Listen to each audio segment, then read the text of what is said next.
বছর আমার মতো মানুষের একটা মহিলা মানুষের কারাগারে থাকা ইটস নট আ মানে ভেরি ইজি থিং। আমি যেটা সবসময় মেনটেন করি সেটা হচ্ছে আমি একটা হেলদি লাইফস্টাইল মেনটেন করি। মানে বিভিন্ন জায়গায় ট্যাটু, সারা গা ভর্তি ট্যাটু, এখানে মানে ফেসেও ট্যাটু। এই ব্যাপারগুলো না এই সম্পর্কটাকে একেবারে কলুষিত করে ফেলে। আমার কাছে ভালোবাসার সংজ্ঞা হচ্ছে এটা উড়াধুরা ফিলিংস। যখন আমরা আমার পার্টনার সম্পর্কে কোনো খারাপ কথা বলবো বা তাকে হচ্ছে যে আমি কষ্ট দেবো বা তাকে অপমান করে কোনো কথা বলবো, অপমানজনক কথা তার বিরুদ্ধে আমি বলবো, আবার ওই পার্টনারও যখন আমাকে ড্র্যাগ করে জেলে নিয়ে যাবে বা এই মামলা করবে, তো এই ব্যাপারগুলো না এই সম্পর্কটাকে একেবারে কলুষিত করে ফেলে। তখন সম্পর্কে আর কোনো মর্যাদা থাকে না।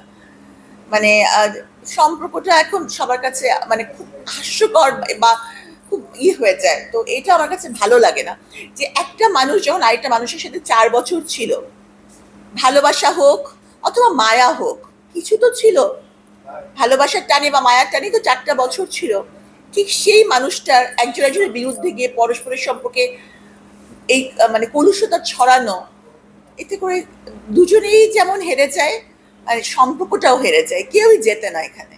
আমার কাছে ভালোবাসার সংজ্ঞা হচ্ছে এটা উড়াধুরা ফিলিংস।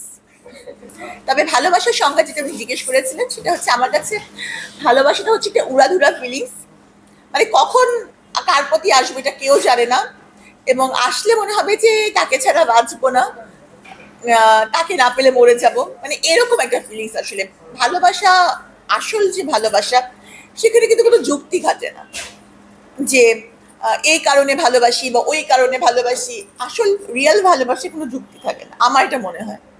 এটা রহস্যটা হচ্ছে যে আমি যখন নিউ ইয়র্কে গিয়েছি, তো ওখানে ট্যাটুর বড় বড় দোকান, তো জাস্ট হচ্ছে কি আমি কোনো ট্যাটু করার উদ্দেশ্যে না গিয়েছিলাম, যে জাস্ট হচ্ছে যে দেখার উদ্দেশ্যে যে ওখানে কিন্তু ট্যাটু, সবাই ট্যাটু করার জন্য মানে বিভিন্ন জায়গায় ট্যাটু, সারা গা ভর্তি ট্যাটু, এখানে মানে ফেসেও ট্যাটু। দেখেছি মানুষ কি করছে। তো যাওয়ার পরে মানে তাকে না যে একটা জিনিস দেখে মনে হয় যাচ্ছে আমিও করি।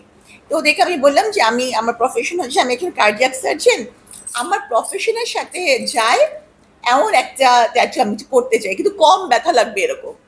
তো এটা হচ্ছে সবচেয়ে মানে কম ব্যথা লাগবে, মানে একটা চিকনি যেখানে ইসিজি এবং হার্ট, যেহেতু আমি কার্ডিয়াক সার্জন, হার্টের ছবি দেওয়া আছে।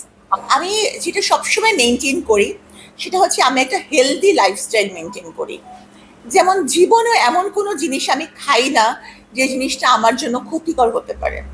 হ্যাঁ, যে আজকাল তো দেখা যায় যে মেয়েরাও অনেক ধরনের নেশার দ্রব্য অথবা সিগারেট বা এসবেও কিন্তু আসক্ত। মানে আমার জীবনে মাথায় আসে না যে এমন কোনো জিনিস আমি জীবনে টাচ করেও দেখবো। তারপরে হচ্ছে যে যেমন কোলেস্ট্রল জাতীয় কিছু খাওয়া, এই জিনিসটা আমি কিন্তু ছোটবেলা থেকে অ্যাভয়েড করে এসেছি। আমার লাইফস্টাইলটা হেলদি লাইফস্টাইল, যেটা আমি সবসময় মেনটেন করি। এবং আপনারা জানেন যে 3 বছর আমার মতো মানুষের একটা মহিলা মানুষের কারাগারে থাকা ইটস নট আ মানে ভেরি ইজি থিং। কিন্তু আমি কারাগারের মতো একটা জায়গাতে কোপ আপ করতে পেরেছি এজন্যই যে আমি সারা জীবনই ভরে উঠতাম, আমি সারা জীবনই রাত্রেবেলা একটা ইতে ঘুমাতে যেতাম, কোনো সময় আমি খুব বেশি বাহুল্য বা খুব বেশি বিলাসিতা করি না। তো এই জন্যে আমি নিজেকে বোধহয় মানিয়ে নিয়ে টিকে থাকতে পেরেছি। আর সৌন্দর্যটা তো শুধু মানে সেটা একটা ব্যক্তিত্বের ব্যাপার, এটা ইন্টারনাল ব্যাপার, এটা পার্সোনালিটির ব্যাপার। হ্যাঁ, কারণ হাজার লক্ষ মানুষ আছে যারা মানে যাদের পাশে সাবরিনা কিছুই না, কিন্তু সাবরিনা তার স্ট্রাগলের জন্যই সাবরিনা। সংবাদ, ফিচার ও অনুষ্ঠানের জন্য ভিজিট করুন সংবাদ প্রকাশের ওয়েবসাইট এবং যুক্ত থাকুন ফেসবুক পেজ ও ইউটিউব চ্যানেলের সঙ্গে।